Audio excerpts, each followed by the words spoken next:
And this is something we forget about, right? We wonder why we feel tired. We wonder why we feel like our stomach is full and we really can't do anything, especially the older we get in our 40s and 50s, that we feel like, oh, after I ate this big meal, I'm done. It's all about digestion. And that's what we're going to talk about today. How are you, Nikki? Great, great. Thank you for having me. So kind of go into what does good digestion look like? Yeah, good digestion is let me talk about the elephant in the room that everybody's doing but nobody talks about. It's a good poop. We all poop but not everybody poops well, right? So really talking about digestion is that key piece in the middle. You eat, you digest, assimilate, and then eliminate. Most people aren't talking about the elimination piece, and most people are missing the boat when it comes to that. They don't feel good, they don't have the energy they need, and they're not pooping well. So really that is what good digestion you eliminate well. And what that actually looks like, sorry for the mental picture in advance everybody, but a good poop should resemble soft serve ice cream. Okay. You get the picture, right? It moves, Yeah. it's easy, it doesn't take a And, lot of straining. it's because, and the way it becomes, like, I figured it out, my through yoga changed my digestive system dramatically based on Yeah. the stretches, based on the specific things. At first it wasn't great. It was a Yeah. painful situation. But then once you get that going, you're like, oh, I thought it was maybe my dieting with gluten. I'm big into gluten-free Okay. stuff, but ultimately now I can eat gluten and I'm not in as bad of a situation anymore once I fix my digestion system. Well, I will flat out say probably one of the things was definitely the exercise of yoga. That changed it. And I understand what a good one, and you wouldn't want to even eat certain foods because, like, oh my gosh, I don't want to have to what I'm going to deal with in the bathroom. And Right. that is, and a lot of people deal with that for years or forever in certain ways. Yeah.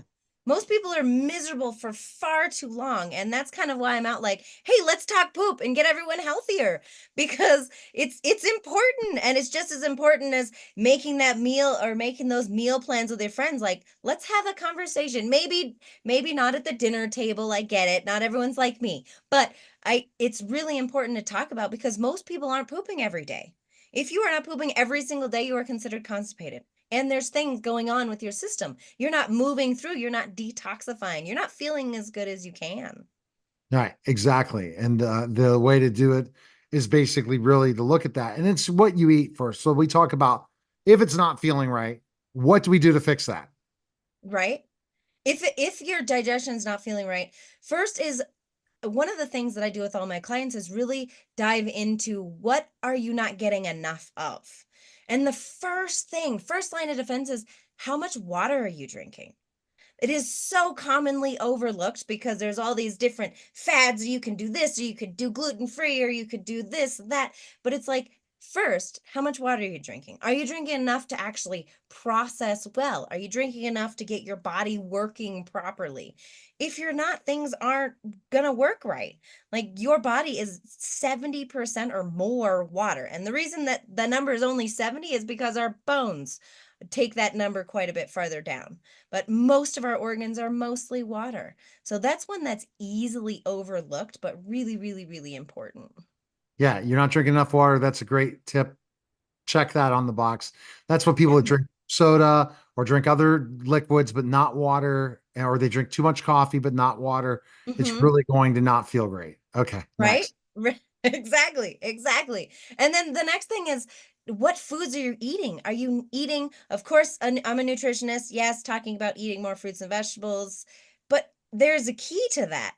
Fruits and vegetables provide a lot of key nutrients like vitamins and minerals, as well as fiber. And fiber, no matter if you go too much or not enough, fiber can help kind of lubricate the digestive tract, move things through, get things working better, but I don't recommend doing a lot of fiber supplements, especially if you're not hydrated, because it can have the opposite effect as what you're going for. Okay. Because then sometimes but you can tell through what you talked about. If Right?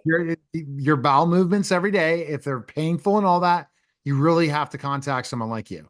If you're Yeah. going Yeah. through that type of stuff, if your stomach's feeling upset, 3 hours after your meal and you've moved it, you know there's something wrong with your nutrition. There's Mhm. something going on with your gut health. And that's huge, right? Your gut health. That's what you're Correct. going to.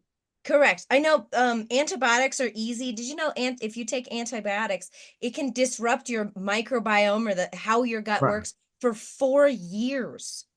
Most Yeah. people have no idea. It can affect everything for 4 years, not just a week or two, but years that it affects how everything works together. I'm a huge kombucha fan and I drink kombucha every day. Nice. So, Kombucha is good. yeah. It's a kind of fermented, it's fermented foods. It's kind of fits into that category. It's good adding probiotics, which is your beneficial bacteria. I think that's great. Kombucha is good. I love sauerkraut, kimchi, those kinds of things are really good in a healthy diet because it inoculates, it gives you those good bacteria in your system. What are your thoughts on gluten free as a nutritionist? Yeah, I think gluten-free. Okay, there's two edges to that sword. That's two edges to that sword, rather. Gluten-free is great, or not eating foods with a lot of gluten, I think is really valuable because gluten, or essentially gluten, is the wheat found or the protein found in wheat. And I think that's really important. It's overconsumption. If you're not paying attention to it, it shows up in everything. Breakfast, lunch, and dinner, you can get overconsumption of getting way too much wheat. On the other side of that sword is I don't recommend switching to just a lot of gluten-free products because sometimes they are more processed than the wheat products are. I mean, there's so many products out there instead of like, okay, instead of eating bread, which I'd recommend to minimize your bread intake and eat more foods that don't have gluten in it naturally, opposed to just switching over to a gluten-free bread, right? There's so many gluten-free products. It makes it easy to be gluten-free now, but I mean, you can get a lot of processed crap Yeah, that's gluten-free. no doubt. No, it's really what you're right. Processed foods, awful. There you go.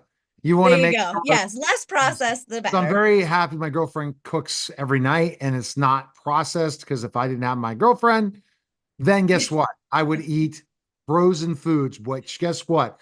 Even if they're the healthy frozen foods in the Yep. healthy food section, still garbage. Your digestion system is going to be crap. You like you said, you could go really good on a frozen food. It's still processed, even if it's healthier than the other ones. Right, right. You need to cook something. Yes, cooking something definitely makes a huge difference. All those frozen foods, even the healthier ones, watch out for your blood pressure. How they make Because them the taste sodium's so good, high. yeah, is salt. Salt is how they preserve it and they make it taste good. So the sodium is through the roof, which is a direct correlation to blood pressure. All right, So, let's yes. talk about other things to watch out for. Other things to watch out Yeah, for. or that to make it better, to make your digestion. Yeah. I mean, there's so many things that you can do as far as paying attention to digestion, but honestly, paying attention is the number one thing you need to do is pay attention to what you're eating, pay attention to how your body's feeling. The more you're tuned in with your body, it's so easy for us to not tune in, just to Right. tune out and just And be like, "Oh, my stomach hurts. Oh, this happens every but day I in my don't do that life." anymore. But I did that for years, and then somebody hit me on the head to start doing it, and I'm like, "Hello, I'm going to do it forever." Right? And then Right? see, but I do some taste one meal a day, no problem at all for me, and Okay. it's fine because I mean, Yeah. like, it's a good meal, and I'm fine all day. Drink some coffee, I'm good to go, and I'm working out. I'm doing everything that I need to do every day. I walk, but I do yoga 3 or 4 times a week. I'd like to go it every day, but I do some stretches. But 3 days, I'm really hitting it hard. I guess even when I'm walking now, I'm doing that, like sucking in my stomach while I'm walking the dog, Calisthenics, flexing yeah. the whole time I'm walking. And it's a game changer compared to just doing weight training. Where weight training, you have Yeah. that certain time period and that's it. Stretching is so huge for the digestion system. Trust me. Yeah. Get on that floor and you'll see it changes very quickly. Yeah, stretching, moving your system, especially yoga, you're usually putting your body in positions that are uncomfortable. especially if you're not feeling good or if you have a little extra weight, those kinds of things. It's hard to get into some of those positions, but you're stretching a lot, moving, stretching out a lot of toxins and that kind of thing, I think is really valuable. One thing that is noteworthy about your intermittent fasting, it seems that intermittent fasting, especially like the 1 meal a day thing, seems to work way better for men than it does for women. Our I know, bodies I'm sure it does don't because they work need the to. same. I don't know. So I don't there's know how. one piece there. And then another little piece is make sure you're not drinking too much coffee because coffee makes your body release false adrenaline. So it gives you that upper, but it can cause adrenal fatigue, which causes more stress. I stopped drinking as much coffee. I only Oh, probably good. 1 to 2 cups a day. I don't need more than that. And Okay. with You have yoga and pretty high different things, energy. yeah, yeah. So I know I'm already born with that high energy, and I go and go and go, and then I drop. All right. So and I try to get $80 a day. Less sleep screws your digestion system too, right? Yes, ideally between 7 to 9 hours of sleep is perfect for most people. Some bodies are a little bit different, but that's really the sweet spot if you I can would get like to know how many people really do it. right. I finally I gotten do. It's important to me. It makes a difference. very, very important. So I know you're offering an offer to our listeners and our viewers. What is that? Yes, yes. So I really want you to dive in and assess your digestion. I have a poop pop quiz. So have a little bit of fun. I promise there's no gross pictures. It's only questions to really get you at figuring out what actually affects your digestion. What does your actual poop look like? And how often is it happening? Because believe it or not, stress massively affects your digestion. And there are things that you can do to lower the stress effects on your body. You usually can't get rid of the stressors like the mother-in-law and Right. those types of things, but you can get rid of the stress response on your body, which Where is can where is the best people can go for that? yeah, definitely. And just for your listeners as a thank you, for the first 10 people that take me up and do the poop pop quiz, I will go over the results with you one-on-one. I'll give you a gut health breakthrough session, completely complimentary. Normally I charge $247 for that, but just as a like let's get healthier. Let's start feeling better. Let's Yes. get pooping better because it's worth talking about and it's worth your life just changes dramatically when things start to feel better. And what is that on your website? Where do people Yep, go? yep. So that is on my website, Nikki NikkeiGolly.com. So nikkigolly.com, and it'll be on the front page. Poop pop quiz. Tell them where you heard me from, and I will honor that for the first 10. All right. Thanks, Nikki. Appreciate it. Thank you. All right. You're listening and watching the Neil Haley